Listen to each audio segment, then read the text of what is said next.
اعوذ باللہ من الشیطان الرجیم بسم اللہ الرحمن الرحیم کتب علیکم القتال تمہارے اوپر جہاد فرض کیا گیا ہے، قتال لڑائی فرض کی گئی ہے، وہو کرہ لکم حالانکہ وہ تمہیں ناگوار گزرتی ہے، تمہیں اچھی نہیں لگتی، وعسیٰ ان تکرہوا شیئا اور شاید کہ تم کسی چیز کو ناپسند سمجھو، ناگوار سمجھو، وہو خیر لکم اور حقیقت میں وہ تمہارے لیے بہتر ہو، وعسیٰ ان تحبوا شیئا اور شاید کہ تم کسی چیز کو پسند کرو، وہو شر لکم اور حقیقت میں وہ تمہارے لیے بری ہو، بہتر نہ ہو، واللہ یعلم اللہ تعالیٰ جانتے ہیں، وانتم لا تعلمون تم نہیں جانتے، تمہیں کوئی علم نہیں۔ یسألونک عن الشہر الحرام اے نبی آپ سے وہ سوال کرتے ہیں حرمت والے مہینے کے بارے میں، قتال فیہ اس کے اندر قتال کرنے میں، لڑائی کرنے کے بارے میں، قل آپ فرمائیے قتال فیہ اس مہینے کے اندر، حرمت والے مہینے کے اندر قتال کرنا، لڑائی کرنا، کبیر بہت بڑا گناہ ہے، وصد لیکن اگلی بات بھی سنو اے مشرکین مکہ، وصد عن سبیل اللہ اللہ کے راستے سے لوگوں کو روکنا، وکفر بہ اور اللہ کے ساتھ کفر کرنا، اس کا انکار کرنا، والمسجد الحرام اور مسجد حرام سے روکنا، واخراج اہلہ اور اس مکہ کے رہنے والوں کو، مسجد حرام کے رہنے والوں کو نکالنا، ان کا اخراج کرنا، منہ اس مسجد حرام سے، حرم سے، اکبر عند اللہ یہ گناہ تو اللہ کے ہاں سب سے بڑے گناہ ہیں، والفتنۃ اکبر من القتل اور فتنہ جو ہے، فساد اور فتنہ ڈالنا، فتنہ جو ہے یہ تو قتل سے بھی زیادہ بڑا گناہ ہے، ولا یزالون اور لیکن مسلمانوں کو کہا گیا کہ یقاتلونکم ولا یزالون یقاتلونکم یہ کافر تم سے ہمیشہ لڑائی کرتے رہیں گے، قتال کرتے رہیں گے، حتیٰ یہاں تک کہ یردوکم عن دینکم تم کو تمہارے دین سے مرتد بنا دیں، تم کو تمہارے دین سے پھیر دیں، پیچھے کر دیں، ان استطاعوا اگر وہ طاقت رکھتے ہوں تو جتنی وہ طاقت رکھتے ہوں گے وہ تم سے لڑائی کرتے رہیں گے یہاں تک کہ تمہیں دوبارہ کافر بنا دیں۔ لیکن اللہ نے آگے فرمایا وَمَن يَرْتَدِدْ مِنْكُمْ یہ بات یاد رکھنا کہ جو تم میں سے مرتد ہو جائے گا، عن دینہ اپنے دین سے پھر جائے گا، فَيَمُتْ اور وہ مر جائے گا، وَهُوَ كَافِرٌ اس حال میں کہ وہ کافر ہے، یعنی مرتد ہوا تو اسی مرتد ہونے کی حالت میں، اسی کفر کی حالت میں پھر اس کو موت بھی آ گئی، مر بھی گیا، تو فَأُولَئِكَ یہی وہ لوگ ہیں کہ حبطت اعمالہم بیکار ہو گئے، ضائع ہو گئے، تباہ ہو گئے، اعمالہم ان کے اعمال فی الدنیا والآخرہ دنیا میں بھی اور آخرت میں بھی، فَأُولَئِكَ اصحاب النار اور یہی جہنم والے لوگ ہیں، ہم فیہا خالدون ہمیشہ وہ لوگ جہنم میں اس میں رہیں گے۔ ان الذین آمنوا بے شک وہ لوگ جو ایمان لائے، والذین ہاجروا اور انہوں نے ہجرت کی، وجاہدوا فی سبیل اللہ اور اللہ کے راستے میں جہاد کیا، اولئک یرجون یہی وہ لوگ ہیں جو امید رکھتے ہیں رحمت اللہ اللہ کی رحمت کی، واللہ غفور الرحیم اور اللہ تعالیٰ بخشنے والے ہیں، مہربان ہیں۔ سورہ بقرہ کی آیات نمبر 216، 217، 218 تین آیتیں آج کے درس میں تلاوت ہوئی ہیں۔ گزشتہ درس کے اندر اللہ نے مال کے مصارف بیان فرمائے، حضور علیہ الصلوۃ والسلام سے سوال ہوا تھا کہ لوگ اپنا مال کن امور پر خرچ کریں، کن مدات پہ خرچ کریں، کون سے مصارف ہیں جہاں پر ان کو خرچ کیا جائے، تو اللہ تعالیٰ نے اس کا جواب دیا کہ مال خرچ کرتے وقت سب سے پہلے فوقیت دی جائے والدین کو، والدین مستحق ہیں آپ کی مالی خدمت کے، تو سب سے پہلے مالی خدمت جو کی جائے تو وہ اپنے والدین کی جائے، فَلِلْوَالِدَيْنِ وَالْأَقْرَبِينَ اس کے بعد قرابت دار ہیں، قریبی رشتہ دار، ماموں، پھوپھی، چاچو، خالہ، ان کے اولادیں، بہن، بھائی، یہ سب سے قریبی رشتے ہیں، قربت والے رشتے ہیں، تو ان قریبی رشتہ داروں کا خیال رکھا جائے۔ پھر تیسرے نمبر پر والیتامى یتیموں کی دیکھ بھال کی جائے کہ وہ یتیم نابالغ ایسے لڑکے کہ جن کی والد فوت ہو چکے، کوئی سرپرست، کوئی سہارا نہیں رہا، ایسے لوگوں کی خدمت کی جائے۔ والمساکین اور چوتھے نمبر پہ مصرف ہے، اللہ نے خود بتایا کہ مساکین کا خیال رکھا جائے۔ مساکین وہ لوگ ہیں جو اتنی کمائی نہیں کر سکتے کہ وہ اپنے گھر کی، اپنے اولاد کی، اپنے بچوں کی جو ہے ضرورت کی زندگی بھی پوری نہ کر سکتے، ضرورت کی اشیاء بھی اپنی تنخواہ سے پوری نہ کر سکتے ہوں، تو یہ مساکین کے زمرے میں آتے ہیں،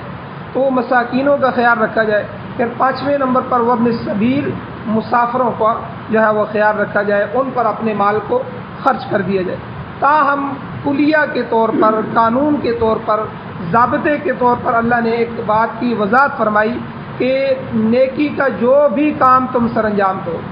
وما تفعلوا من خیر، جو بھی تم خیر کا، بھلائی کا، نیکی کا کام کرو گے، اللہ تعالیٰ اس کو جانتا ہے، اللہ کے علم میں ہے کہ تم نیکی کر رہے۔ تو اس لیے اگر کوئی شخص صاحب نصاب ہے، ٹھیک ہے، اس کا نصاب مکمل ہے، تو اسے سب سے پہلے زکوٰۃ ادا کرنی چاہیے، یعنی اللہ کا فرض ادا کرنا چاہیے۔ زکوٰۃ کے بعد پھر دوسرے نمبر پر صدقات واجبہ آتے ہیں۔ صدقات واجبہ قربانی ہے، جس پر جو صاحب نصاب ہے اس پر واجب ہو گئی، فرض تو نہیں ہے، واجب ہے۔ اب اس واجب کو ادا کرنا، اس پہ مال کو خرچ کیا جائے۔ اسی طرح صدقہ فطر واجب ہو جاتا ہے، فطرانہ جس کو ہم کہتے ہیں، اور جو چیزیں اللہ نے واجب فرمائی ہیں تو ان واجبات کو خیال رکھا جائے۔ پھر تیسرے نمبر پر نفلی صدقات کیے جائیں، نفلی صدقات خرچ کیے جائیں۔ تو اب بعض لوگ ایسے ہوتے ہیں کہ جو فرائض کا خیال نہیں کرتے لیکن نوافل بڑے پڑتے ہیں، نفلی چیزیں، تو یہاں یہ درجہ بیان کر دیا کہ سب سے پہلے فرض کا درجہ ہے جو اللہ نے فرض کیا ہے۔ اب صدقات میں سے سب سے پہلے فرض زکوٰۃ ہے، زکوٰۃ ادا کرو، پھر مال بچ جائے تو پھر جو ہے تمہارے اوپر جو ہے صدقات واجبہ آتے ہیں، جو ہے اگر تم صاحب استطاعت ہو تو صدقات واجبہ دو، پھر اگر مال بچ جائے تو پھر نفلی صدقات کرو۔ تو نفلی صدقات تیسرے نمبر پہ آتے ہیں۔ اسی طرح نماز میں سب سے پہلے فرض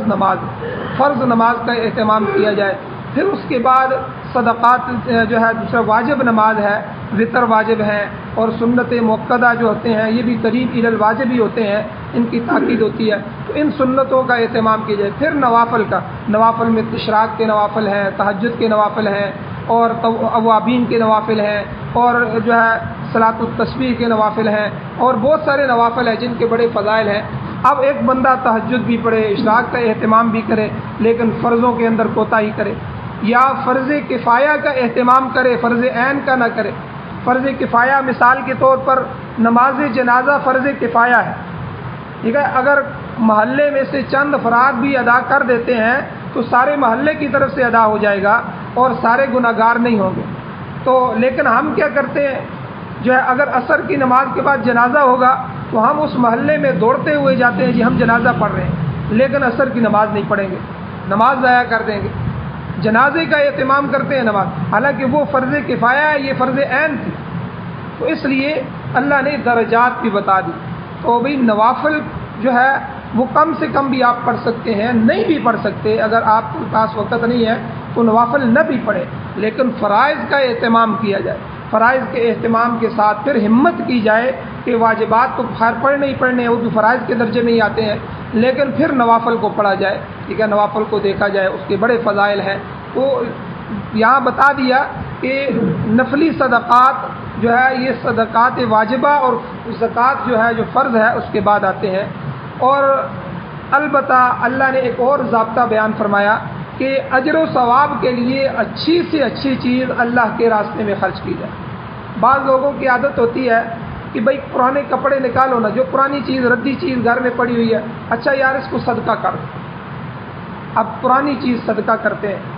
اللہ کہتے ہیں نہیں، قرآن مجید میں 4 سپارے کو اللہ شروع ہی ان الفاظ سے کرتے ہیں، لن تنالوا البر حتی تنفقوا مما تحبون، جب تک تم اپنی پسندیدہ چیز راہ خدا میں، اللہ کے راستے میں صرف نہیں کرو گے، خرچ نہیں کرو گے، نیکی کا اعلیٰ درجہ تم حاصل نہیں کر سکتے۔ جو چیز تمہارے دل کے اندر بیٹھی ہوئی ہے، دل کو پسند ہے، اس کو دل سے جدا کر کے اللہ کے راستے میں دینا، پھر جو ہے اللہ اس کو مقام اور درجات عطا فرماتے ہیں، اللہ اس کو دونوں ہاتھوں میں لیتے ہیں، اللہ اس کا اکرام کرتے ہیں، اللہ اس کو شرف قبولیت بخشتے ہیں۔ تو اس لیے نفلی صدقات میں جو کچھ بھی خرچ کیا جائے، فرض میں تو وہی خرچ کیا جائے گا۔ اب زکوٰۃ ہے، جانوروں کی زکوٰۃ دیں گے تو اعلیٰ جانور، اوسط جانور جو ہیں وہ دیے جائیں گے، ردی جانور جو ہے بالکل ماڑا جانور اللہ کے راستے میں دیا جائے گا۔ تو لیکن نفلی جو ہے ہم صدقات دیں گے تو اس میں بھی اللہ نے فرمایا کہ تم جو ہے اچھی سے اچھی چیز، پسندیدہ سے پسندیدہ چیز، اسی لیے کہتے ہیں قربانی میں بھی اللہ نے ہمت دی ہو اچھا جانور لیا جائے، صحت مند جانور لیا جائے، گوشت والا، زیادہ گوشت والا جانور افضل ہے، ٹھیک ہے، زیادہ پسندیدہ جس کو دیکھنے سے بھی پسند آئے، یہ جانور جو ہے اللہ کے راستے میں قربان کرنا۔ اب کئی آدمی ہوتے ہیں وہ انتہائی مریل سا جانور لے آتے ہیں، پھر آ کے مسئلہ پوچھتے ہیں کہ جی جس کی ہڈیاں نکلی ہوئی ہوں کیا جانور ہم صدقہ کر سکتے ہیں، جو ہے قربانی کر سکتے ہیں، ٹھیک ہے۔ تو بھائی اللہ کے راستے میں جب قربان کرنا ہے، قربانی پیش کرنی ہے، تو قابیل اور حابیل نے جو قربانی دی تھی، جو ہے حضرت آدم علیہ السلام کی جو دو بیٹے تھے، تو ایک لمبا قصہ ہے، پھر آپ آگے موقع آئے گا اس کو بیان کریں گے۔ تو بہرحال انہوں میں سے جو حابیل تھے تو انہوں نے بہترین جو ہے ایک مینڈا خریدا، بہترین صدقہ جو ہے خوبصورت جانور اللہ کے راستے میں صدقہ کیا، اور جو قابیل تھا جو قاتل بھی تھا تو اس نے چند ردی جو ہے وہ گندم تھی اور غلہ تھا اس کو آ کے رکھ دیا، تو اللہ نے اس کو قبول نہیں فرمایا، اور جو حابیل کی قربانی تھی اللہ نے اس کو قبول فرما دیا۔ تو اس لیے اللہ کے ہاں جو ہے پسندیدہ چیز اللہ کے راستے میں خرچ کی جائے۔ تو شاہ ولی اللہ محدث دہلوی رحمۃ اللہ علیہ فرماتے ہیں کہ اللہ ہمیں انفاق فی سبیل اللہ کا کیوں کہتے ہیں؟ بار بار مما رزقناہم ینفقون، جو میں نے تمہیں رزق دیا اس میں سے خرچ کرو، زکوٰۃ دو، زکوٰۃ دو، زکوٰۃ دو، قربانی کرو، قربانی کرو، بار بار ہم سے مال نکلوایا جا رہا ہے۔ جاہدوا باموالکم وانفسکم، اللہ کے راستے میں جہاد کرنا ہے، اپنا مال لے کے جاؤ، اپنی جان اللہ کے راستے میں خرچ کرو، ٹھیک ہے۔ اس طرح دعوت و تبلیغ کا کام ہے، اللہ کے راستے کا کام ہے، اپنا مال، اپنے جان، اپنا وقت نکالو، وہ خرچ کرو۔ تو بار بار یہ اپنا مال انفاق فی سبیل اللہ کیوں کہا، اللہ کے راستے میں خرچ کرنے کا کیوں کہا گیا؟ اس سے شاہ ولی اللہ محدث دہلوی رحمۃ اللہ علیہ فرماتے ہیں دو باتیں مقصود ہیں، اللہ دو باتیں چاہتے ہیں۔ پہلی بات یہ کہ انسان کے اندر تہذیب نفس پیدا ہو جائے، انسان کے اخلاق مضبوط ہو جائے، بد اخلاقی ختم ہو جائے۔ یہ بات یاد رکھیں کہ ہمارا جو نفس ہوتا ہے یہ بخل کا شکار ہوتا ہے، یہ بخیل ہے،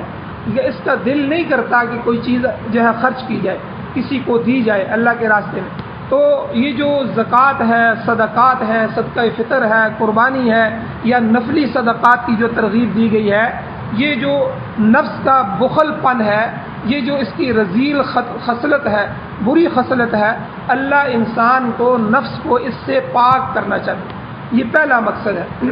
اللہ کے راستے میں خرچ کرنے کا، کہ اللہ انسان کے نفس کی پاکیزگی چاہتے ہیں، تہذیب نفس چاہتے ہیں، اس کے اخلاق۔ جب انسان مال کو جوڑ جوڑ کے رکھتا ہے، الذی جمع مالا وعددہ، اللہ قرآن میں فرماتے ہیں وہ شخص تم نے دیکھا ہے جو مال کو جمع کرتا ہے، وعددہ، اس کو گن گن کے رکھتا ہے، صبح گنتا ہے کتنے ہو گئے ہیں، شام کو گنتا ہے اب دیکھوں میں کتنے پیسے ہو گئے ہیں، کہیں انہوں نے بچے تو نہیں دے دیے، بڑھ تو نہیں گئے، یعنی بار بار اتنی محبت مال کے ساتھ۔ یہ جو محبت ہے یہ پھر بندہ ماں باپ کے حق بھی نہیں ادا کرے گا۔ بعض دفعہ ایسے بخیل آدمی اپنی اولاد پہ بھی خرچ نہیں کرتا، اولاد بیمار ہو جائے، اچھا اس کو ایک گولی لے دو، ڈاکٹر کے پاس بھی نہیں، یعنی اتنا زیادہ بخل پیدا ہو جاتا ہے کہ اپنے اوپر اپنی جان پہ بھی خرچ نہیں کرتا۔ تو یہ انسان بد اخلاق ہو جاتا ہے۔ اس کی تہذیب نفس جو ہے، اس کے نفس کی کانٹ چھانٹ، اس کی اصلاح کرنے کے لیے ایک شاہ ولی اللہ محدث دہلوی رحمۃ اللہ علیہ فرماتے ہیں یہ انفاق فی سبیل اللہ سے ایک مقصد تو اللہ کا یہ ہے کہ انسان کا نفس جو ہے ان رذیل خصلت سے پاک ہو جائے، اور یہ شخص بارگاہ رب العزت میں پیش ہونے کے قابل ہو جائے۔ یاد رکھیں بخیل آدمی اللہ کو قبول نہیں، بخیل آدمی اللہ کو پسند نہیں ہے، اس لیے اللہ کہتے ہیں کہ وہ بخل کے ساتھ میرے سامنے نہ آئے۔ دوسرا فائدہ کہ انسان بنی نوع انسان کی خدمت کرتا ہے، دوسرے انسانوں کی خدمت، غرباء، یتامہ، یتیم، مساکین، بیوائیں، اور یہ جو معاشرے کے گرے پڑے لوگ ہیں ان کا سہارا بن جاتا ہے، اللہ اس کو پسند فرماتے ہیں۔ اور یاد رکھیں آج ہم کو اللہ نے دیا ہوا ہے، کل کا کوئی پتہ نہیں، کل کا کوئی پتہ نہیں ہے، ہم بھی غریب ہو جائیں۔ ہم نے زلزلے میں، جو زلزلہ آیا تھا کشمیر کے اندر، ہم نے ایسے کوٹھیوں والے لوگوں کو دیکھا کہ جن کے بینک بھی چلے گئے، بینک کے بینک جو ہے زمین کے اندر دھنس گئے، اور کوٹھیاں کی کوٹھیاں، اور وہ لے کر مانگ رہے ہیں۔ اربوں پتی لوگ، کروڑ پتی لوگ جو ہے، زمینیں جائیداد تھی، زمین جائیداد بھی گئی، زلزلہ جو آیا جائیداد بھی چلی گئی، پیسہ بینکوں میں رکھا ہوا تھا، بینک بھی جو ہے زلزلے کی نظر زمین کے اندر دھنس گئے۔ اور جو ہے گھر بنا ہوا تھا، گھر بھی زمین کے اندر دھنس گیا اور اولاد بھی ساتھ گئی، جو ہے ہلاکتیں بھی ہوئیں۔ اور وہ آدمی جو شام تک ارب پتی تھا، صبح جو ہے وہ لوگوں سے مانگ رہا تھا، ایک خیمہ دے دو، میں اپنے بچوں کے لیے خیمہ لگا دوں، ٹھیک ہے، میرا گھر بھی نہیں رہا، میرے پاس پیسے بھی نہیں ہیں۔ اس لیے اللہ سے ڈرتے رہنا چاہیے، اللہ نے جو ہمیں دیا ہے اس کو خرچ بھی کرنا چاہیے اور اللہ کا شکر بھی ادا کرنا چاہیے۔ اللہ نے ہمیں جان دی ہے، اللہ نے ہمیں صحت دی ہے، اللہ نے ہمیں گھر عطا فرمایا، اللہ نے ہمیں اولاد عطا فرمائی ہے، اللہ نے ہمیں مال عطا فرمایا۔ اس مال کو اللہ کے راستے میں خرچ کیا جائے۔ جو ہے اگر حج فرض ہے تو مال خرچ کرو، لاکھوں روپے لگاؤ اور حج کر کے آؤ۔ اگر جو ہے قربانی واجب ہے تو خوشی کے ساتھ، دل کی خوشی کے ساتھ اللہ کی رضا کے لیے جو ہے قربانی کو پیش کیا جائے، قربانی کی جائے۔ یعنی جو مصارف جو ہے وہ فرض کے آتے ہیں، واجب کے آتے ہیں، وہ تو کرنے ہی کرنے ہیں اللہ کی رضا کے لیے، نفلی صدقات دیے جائے۔ تو شاہ ولی اللہ محدث دہلوی رحمۃ اللہ علیہ فرماتے ہیں دوسرا فائدہ انفاق فی سبیل اللہ کا، اللہ کے راستے میں خرچ کرنے کا۔ غرباء، یتیم، بیوائیں، مساکین، والدین، عزیز و اقارب، یعنی یہ جو گرے پڑے لوگ ہیں ان کی عزت نفس کو بحال کرنا، ان پر خرچ کرنا۔ عزت نفس کیا ہے؟ مثال کے طور پر ایک غریب آدمی ہے، آپ کا پڑوسی ہے، وہ اس کا اچانک بل آ گیا، 10,000 بل آ گیا۔ اب وہ بیچارہ جو ہے وہ کبھی ایک کے پاس جا رہا ہے، کبھی دوسرے کے پاس، مجھے تھوڑا سا قرض دے دو، میرا بل زیادہ آ گیا ہے، میرے پاس اتنے پیسے نہیں ہیں۔ اب اس کی مدد کی جائے، اللہ نے توفیق دی ہے اس کو، کوئی بات نہیں ہے بھائی، یہ میری طرف سے آدھا بل میں تمہیں دے دیتا ہوں، ٹھیک ہے، یا اس کا اتنا حصہ دیتا ہوں، یا میں قرض دے دیتا ہوں، چلو تم جب ہو سکے تم مجھے واپس کرنا۔ یہ بھی اس پر نیکی ہے، احسان ہے، اللہ اس کو بڑا پسند فرماتے ہیں۔ تو یہ گر گیا، اگر بل نہیں جمع کرائے گا تو اس کی بجلی کاٹ دیں گے، تو آپ کے گھر میں اے سی چل رہا ہے اور غریب کا گھر جو ہے اس کے گھر میں پنکھا بھی نہیں چل رہا۔ تو یعنی یہ گرے پڑے لوگوں کو معاشرے میں سے اٹھانا، یہ انفاق فی سبیل اللہ۔ آج ہمارے ملک کے لوگ، ٹھیک ہے، اگر 100% لوگ زکوٰۃ دیں، آپ یقین کریں ہمارا نہ قرضہ باقی رہے ملک کا، پوری دنیا کا قرضہ بھی ادا ہو جائے، ہم جو ہے تقریباً 20% لوگ بھی اللہ کے راستے میں زکوٰۃ نہیں دیتے۔ ہمارے مالدار لوگ 20% لوگ بھی زکوٰۃ نہیں دیتے۔ اگر 100% لوگ زکوٰۃ دیں تو کوئی غریب نہ رہے، سارے غربت۔ یہ اسلام نے چیک اینڈ بیلنس رکھا ہوا ہے کہ معاشرے کے اندر تاکہ سارے برابر ہو جائیں، ٹھیک ہے۔ غربت ضرور اللہ نے رکھی ہے، اللہ خود کسی کو امیر کرتے ہیں، کسی کو غریب کرتے ہیں، معاشرے کا ایک حصہ ہے، ہر بندے کو اللہ امیر نہیں کرتے۔ اگر ہر بندہ امیر ہو جائے تو غریب کون ہوگا؟ مزدور کہاں سے ملے گا؟ مزدوریاں کون کرے گا؟ اللہ نے فیکٹریوں کے نظام کو بھی چلانا ہے، ایک مالک ہوتا ہے، چند مزدور ہوتے ہیں، اور مالک مزدوروں کا پابند ہوتا ہے، مزدور مالک کے ہوتے ہیں۔ اس لیے جو ہے کچھ آدمی مالک ہوتے ہیں زمین کے، کچھ مزارع ہوتے ہیں، تو یہ سارا نظام اللہ نے اس دنیا کو چلانا ہے۔ اس لیے اللہ کہتے ہیں نحن قسمنا بینہم معیشتہم، ہم نے تمہارے درمیان تمہاری معیشت کو تقسیم کر دیا ہے۔ ہم ہی چاہتے ہیں جس کو زیادہ دیتے ہیں، جس کو کم دیتے ہیں، کسی کو امیر کرتے ہیں، کسی کو غریب کرتے ہیں، تاکہ یہ سارا نظام چلتا رہے۔ ٹانگے والا ٹانگا چلاتا رہے، رکشے والا رکشہ چلاتا رہے، کسی کو زیادہ دیتے ہیں اس کی گاڑی آ جاتی ہے وہ گاڑیاں چلاتا ہے، کسی کو مالک بنا دیتے ہیں وہ خود مالک ہوتا ہے، وہ گاڑیاں خریدتا ہے، کئی لوگوں کا رزق لگ جاتا ہے، وہ اس کے ہاں مزدوری کرتے ہیں اور وہ گاڑی چلاتے ہیں، وہ شام کو مزدوری لے کے آتے ہیں۔ یہ سارا نظام اللہ خود چلاتے ہیں، لیکن کسی کو غریب بھی اللہ کرتے ہیں۔ بعض دفعہ میرے آپ کا امتحان ہوتا ہے، میرے محلے کا شخص ہے، پڑوسی ہے، یا میرا قریبی رشتہ دار ہے، بہن بھائیوں میں سے ہے، یا جو ہے قریبی رشتہ داروں میں سے ہے، جو ہے وہ کسی سے مانگے نہ، ٹھیک ہے۔ اگر اللہ نے مجھے دیا ہے تو میں ان کا خرچہ اٹھاؤں، ماہانہ خرچ اٹھاؤں، کچھ نہ کچھ ان کو دوں، یا مشکل کے اندر ان کے حالات میں ان کے کام آؤں۔ تو یہ دوسرا بڑا فائدہ شاہ ولی اللہ محدث دہلوی رحمۃ اللہ علیہ لکھتے ہیں انفاق فی سبیل اللہ کے دو فائدے ہو گئے اللہ کے راستے میں خرچ۔ ایک تو انسان کو بخل سے پاک کرنا ہے، بخیل اللہ کو پسند نہیں ہے، ٹھیک ہے، بخیل اللہ کو پسند نہیں ہے۔ اور جو ہے دوسرے نمبر پر انسانیت کی خدمت ہو جائے گی اور معاشرے کے گرے پڑے لوگوں کا سہارا بن جائے گا۔ یہ تو کل کے درس کا خلاصہ ہے اور آج کے درس کے شروع میں ہے۔ اب آج کے درس میں کہ دین کی خاطر اللہ دو چیزیں مانگتے ہیں، دین کی خاطر مال دو مجھے میرے راستے میں، جان دو، اللہ مال بھی مانگتے ہیں جان بھی مانگتے ہیں۔ مال کا مصرف تو یہ بیان ہو گیا، اب جان کا مصرف آ گیا، جہاد، جہاد فی سبیل اللہ، خود بھی نکلو، اپنی اولادوں کو اللہ کے راستے میں پیش کرو، کفر کے مقابلے میں اسلام کے غلبے کے لیے اپنی جان کو پیش کرو۔ تو بعض اوقات مال سے بڑھ کر جان کی بازی بھی لگانی پڑتی، اس کو قتال کہتے ہیں، قتال،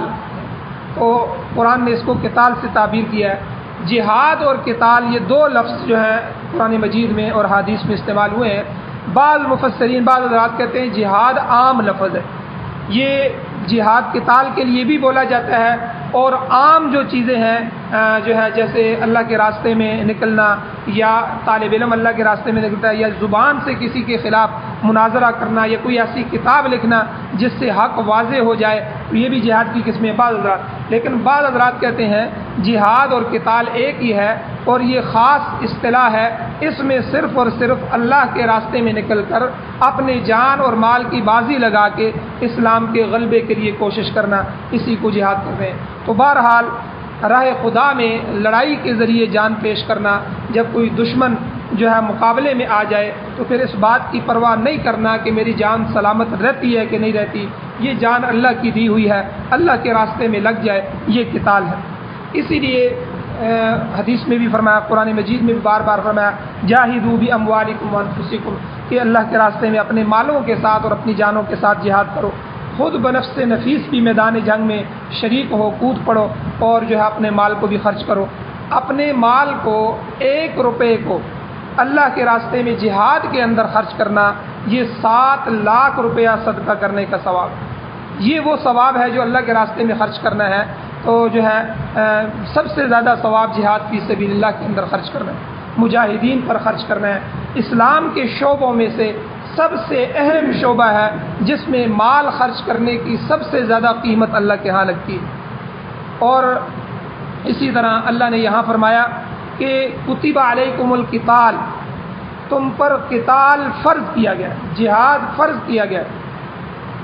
تو قتال کی فرضیت اللہ نے بعض دوسرے مقامات پر بھی فرمائی ہے قرآن مجید میں، جیسے سورہ حج کے اندر اللہ نے فرمایا اذن للذین یقاتلون بانہم ظلموا، مظلوم مسلمان، جن مسلمانوں پر ظلم ہو گیا ہو ان کا کفار کے ساتھ لڑائی کرنا، یہ اللہ ان کو اجازت دے رہے ہیں، ان پر فرض کیا گیا ہے، اس وجہ سے کہ وہ مظلوم ہیں، ان پر ظلم کیا گیا ہے، وہ کفار کے خلاف ہتھیار اٹھائیں، دوسروں کو نہ دیکھیں، خود اللہ کے راستے میں نکلے۔ جیسے برما ہے، برما کے مسلمان ہیں، ٹھیک ہے، ہم مسلمان جب مار کھاتے ہیں نا، پھر پوری دنیا کو دیکھ، کشمیر کا ایک مسلمان مار کھا رہا ہے، اب دیکھتے ہیں پاکستان آئے ہمیں چھڑائے، ٹھیک ہے، اور فلاں ملک آئے ہمیں چھڑائے۔ بھائی تم پر اللہ نے جہاد فرض کیا، تم کیوں نہیں نکلتے؟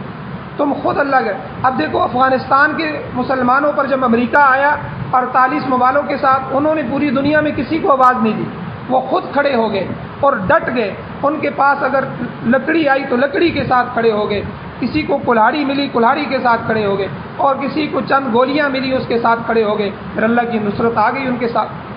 خود کھڑے ہوئے اور اللہ کے راستے میں نکلے۔ اور آج جو ہے 21 سالوں کے بعد امریکہ جو ہے وہ خاک چھانتے ہوئے اور اس خاک کو چاٹتے ہوئے جو ہے افغانستان سے دم دبا کے بھاگ رہا، یہ جہاد کی برکات ہے۔ تو اس لیے کتب علیکم القتال، اللہ نے تم پر قتال کو، جہاد کو فرض کیا گیا۔ تو یہاں پر کتبہ کا جو لفظ ہوتا ہے یہ فرضیت کے لیے آتا ہے، قتال ہر شخص پر فرض ہے، پہلی بات یہ سمجھے۔ جس طرح رمضان کے روزوں کے متعلق فرمایا کتب علیکم الصیام، تم پر روزے فرض کیے گئے، تو ظاہر ہے روزوں کی جو فرضیت ہے وہ ہر مرد و زن کے لیے ہے، ہر مرد اور عورت کے لیے ہے، ہر وہ بچہ جو بالغ ہو چکا ہے اس پر روزے فرض ہو چکے ہیں۔ اسی طرح کتب علیکم القتال سے مراد تم میں سے ہر مرد اور عورت پر، ہر غلام اور آزاد پر، ہر بالغ بچے پر جو ہے، اور ہر حاکم اور رعایا پر، تم میں سے ہر ایک پر جہاد فرض ہے۔ مگر یہاں مسئلہ اور سمجھے، قرآن مجید کے دوسرے مقامات سے اور خود حضور نبی کریم صلی اللہ علیہ وسلم کے ارشادات اور احادیث سے واضح ہوتا ہے کہ جہاد اور قتال کے فرض ہونے کی 2 صورتیں ہیں، ٹھیک ہے، 2 صورتیں ہیں، ایک فرض عین، ایک فرض کفایہ۔ جہاد نماز روزے کی طرح فرض عین نہیں ہے، اس میں 2 صورتیں آ جاتی ہیں، نماز جنازے کی طرح، فرض عین اور فرض کفایہ۔ نماز جنازہ بھی اگر کوئی جنازہ پڑھنے والا نہیں ہے تو سارا محلہ گناہگار، ان پر فرض عین ہے۔ ابتداءً نماز جنازہ شروع میں فرض عین ہوتا ہے، یعنی جب محلے والے نکلنا شروع ہو جاتے ہیں، چند افراد 30 40 50 افراد نکل جاتے ہیں، تو پھر جو ہے سب کی طرف سے ادا ہو جاتا ہے، پھر فرض عین فرض کفایہ بن جاتا ہے۔ جہاد میں بھی اسی طرح ہے کہ مجاہدین چند ایک نکلنا شروع ہو گئے، ٹھیک ہے، اور جو ہے وہ کافی ہو گئے، تو اس کے بعد جہاد کی فرض عین ہونا جو ہے وہ کم ہو جاتا ہے، فرض رہتا ہے لیکن فرض کفایہ ہوتا ہے۔ دوسرے مسلمان ان کی مدد کریں، ان کو مال پہنچائیں، اپنا مال ان کے لیے خرچ کریں، خود اگر نہیں نکل سکتے تو ان کے لیے دعائیں کریں اور ان کو پسند کریں، ان کے لیے ان کے ساتھ محبت کا اظہار کریں۔ اب فرض عین کیا ہے؟ فرض عین فرض کی وہ صورت ہے جس سے کوئی مسلمان مرد زن اور جو ہے کوئی بھی مستثنا نہیں ہے، یہ حالات اور واقعات پر منحصر ہے۔ اگر دشمن کا اس قدر غلبہ ہو کہ ہر مرد عورت چھوٹے بڑے آزاد اور غلام کی خدمات کی ضرورت ہو تو پھر ہر ایک پر جہاد فرض عین ہو جاتا ہے، سب کو شامل ہوگا۔ اگر کوئی اعراض کرے گا تو وہ گناہگار ہوگا۔ ایسی حالت میں اولاد کے لیے والدین کی اجازت کی بھی ضرورت نہیں رہتی، عورت کے لیے خامن کی اجازت کی بھی ضرورت نہیں رہتی، غلام کے لیے اپنے آقا کی اجازت کی بھی ضرورت نہیں رہتی، اولاد جو بالغ ہو چکی ہے اس کو اپنے والد کی اجازت کی بھی ضرورت نہیں رہتی۔ ہر فرد بلا چوں چرا جنگ میں کود پڑے گا، جہاد کرے گا۔ جیسے افغانستان کا جہاد ہے، جب دشمن آ گیا تو اب اس کی عورتوں پر بھی فرض ہے، ان کے مردوں پر بھی فرض تھا۔ اسی طرح اگر ہمارے ملک پاکستان پر کوئی حملہ کر دیتا ہے، جیسے 1965 کی جنگ ہوئی تھی، 71 کی جنگ ہوئی تھی، انڈیا نے حملہ کیا تھا، ان کے ٹینک آ گئے تھے، ان کی فوجیں آ گئی تھیں، تو ایسے حالات جب بن جائیں کہ کسی ملک پر کسی خطے پر کفر کود پڑے اور کفر آ جائے، داخل ہو جائے، تو پھر اس کے ہر فرد پر جو ہے جہاد فرض عین ہو جاتا ہے۔ کوئی بیٹھے گا تو گناہگار ہوگا، وہ اپنے حصے کا کام کرے گا۔ جو ہے عورت جو ہے پرانے زمانے میں عورت جو ہے وہ کیا کرتی تھی، گھوڑے کی لگام بنا کے بھیج دیتی تھی، چلو یہ مجاہدین ہیں، ہم لگامیں بنائیں گے، وہ اپنے گھوڑوں کو ڈالیں گے اور جہاد میں نکلیں گے۔ چلو ہم ان کی خرجین جو ہے ان کے گھوڑے کے اوپر ڈالنے والا جو بستر ہوتا ہے، جو نرم چیز ہوتی ہے، ہم سی دیتی ہیں، عورتیں جو ہے وہ بھی جہاد میں۔ اور جس طرح حدیث میں آتا ہے کہ عورتیں آخر میں جب تک جو ہے پردہ فرض نہیں ہوا تھا، پردے کو عورتیں جا کے آخر میں جو ہے وہ جو زخمی تھے ان کی مرم پٹی بھی کرتی تھی، ان کو پانی بھی پلاتی تھی۔ تو یعنی ہر فرد پر پھر فرض ہو جاتا ہے، فرض عین ہو جاتا ہے۔ تو بہرحال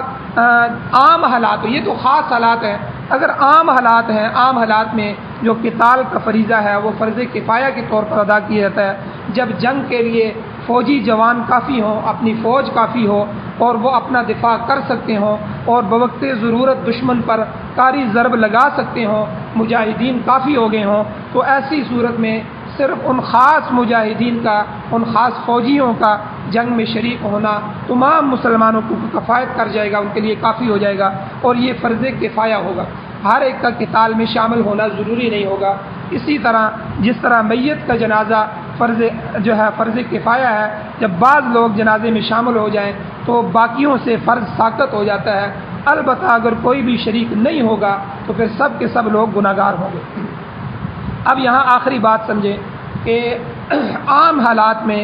اگر جہاد کے لیے جانا ہو، عام حالات میں، خاص میں فرض عین کی حالت میں نہیں، فرض کفایہ کی حالت میں، تو والدین کی اجازت ضروری ہے۔ عام حالات میں والدین کی اجازت، کیونکہ بعض اوقات ماں باپ کی خدمت کرنا فرض عین ہوتا ہے۔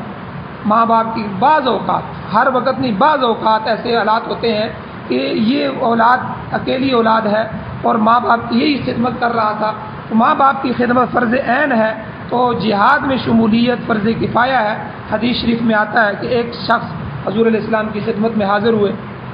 فرمایا حضور میں جہاد میں شریک ہونا چاہتا ہوں۔ حضور نے فرمایا کیا تمہارے ماں باپ ہیں، موجود ہے؟ انہوں نے کہا جی ہاں موجود ہے۔ حضور نے فرمایا اچھا جاؤ اپنے والدین کی خدمت کرو، یہی تمہارا جہاد ہے، تمہیں جہاد کا ثواب مل جائے گا۔ تو یاد رہے، حالانکہ باقی صحابہ کے بھی ماں باپ تھے، سارے صحابہ کے ماں باپ تھے، ان کو حضور نے نہیں بھیجا، ماں باپ تو سب کے تھے،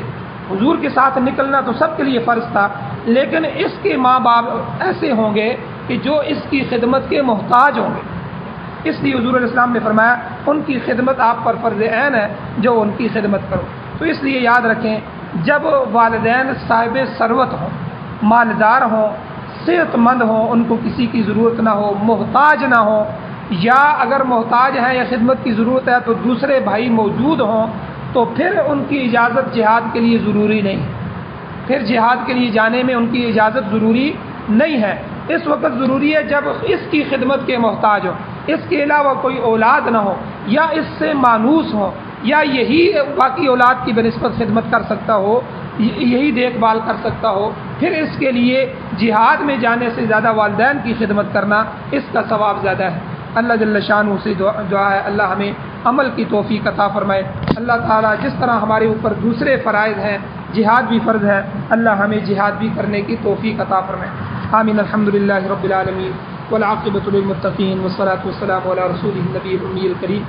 اللهم ربنا آتنا فی الدنیا حسنۃ وفی الآخرۃ حسنۃ وقنا عذاب النار۔ یا اللہ ہماری کمیوں کوتاہیوں کو معاف فرمائیے، یا اللہ درگزر فرمائیے، صغیرہ کبیرہ گناہوں کو معاف فرمائیے۔ یا اللہ جب تک زندگی ہو عزت والی، وقار والی، ایمان والی زندگی نصیب فرمائے، جب موت آئے تو سعادت والی، شہادت والی موت نصیب فرمائیے، میدان جہاد کی موت نصیب فرمائیے، اپنے رستے کی موت نصیب فرمائیے۔ یا اللہ غلبہ اسلام کے لیے اپنی جان، مال، اولاد، عزت، آبرو بھی خرچ کرنے کی توفیق نصیب فرمائیے۔ یا اللہ جس طرح آپ کے انبیاء نے آپ کے لیے، حضرت ابراہیم علیہ السلام نے اولاد چھوڑی، وطن چھوڑا، آپ کے حکم پر اپنی اولاد کو ذبح کرنے کے لیے بھی تیار ہو گئے۔ یا اللہ اتنی بڑی بڑی قربانیاں انبیاء نے دی، یا اللہ آپ کو راضی کرنے کے لیے، آپ کی قربتیں حاصل کرنے کے لیے، یا اللہ ہمیں بھی اپنا قریب بنا دے، اپنا قرب نصیب فرمائیے، ہمیں بھی اپنی رضا نصیب فرمائیے۔ یا اللہ جہاد جو ایک مقدس فریضہ ہے، یا اللہ آج امت اس سے غافل ہے، اسی لیے مار کھا رہی ہے، ذلت کے اندر مبتلا ہے، غیروں کی محتاج ہے۔ یا اللہ دو ملک ہیں، پاکستان، افغانستان۔ افغانستان میں یا اللہ ترقیاں نہیں ہیں، سڑکیں نہیں ہیں، پیسہ دولت نہیں ہے، لیکن آزاد لوگ ہیں، خوددار ہیں، کسی کے غلام نہیں ہیں۔ دوسری طرف ہمارا ملک پاکستان ہے، چمکتی ہوئی گاڑیاں، یا اللہ روشنیاں، ہر چیز موجود ہے، لیکن غیروں کے قرضوں میں دھسے ہوئے ہیں، ان کی غلامیاں کر رہے ہیں، ان کے کہنے پر یا اللہ جو ہے